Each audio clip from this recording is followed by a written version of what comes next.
What are quadratic equations? మనకి a x square plus b x plus c equal to 0 ఫామ్లో ఉన్న algebraic ఈక్వేషన్స్ని quadratic equation అంటాం.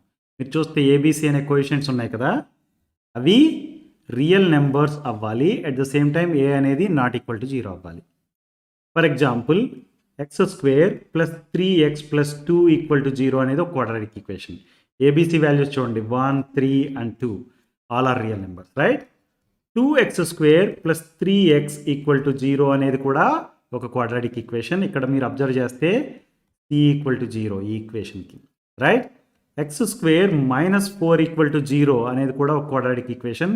ఇది అబ్జర్వ్ చేస్తే b equal to 0 for this equation, right? అర్థమైందా? A అనేది ఎప్పుడు 0 అవ్వకూడదు. 0 అయితే a x square plus b x plus c అనేది లీనియర్ ఈక్వేషన్గా మారిపోతుంది. అర్థమైందా? What is quadratic formula? మనకి a x square plus b x plus c equal to 0 అనేది క్వాడ్రాటిక్ ఈక్వేషన్ అని తెలుసు, రైట్? దానికి రూట్స్ కనుక్కోవడానికి we have quadratic formula. A x square plus b x plus c equal to 0కి రూట్స్ ఏమని చెప్తుంది quadratic formula? X equal to minus b plus or minus square root of b square minus 4ac divided by 2a అని చెప్తుంది.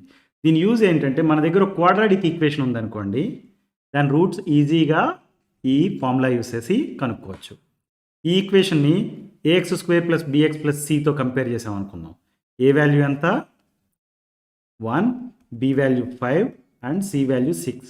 ఈ నెంబర్స్ని ఈ particular ఈక్వేషన్లో substitute చేస్తే మనకి roots of the quadratic equation వచ్చేస్తుంది.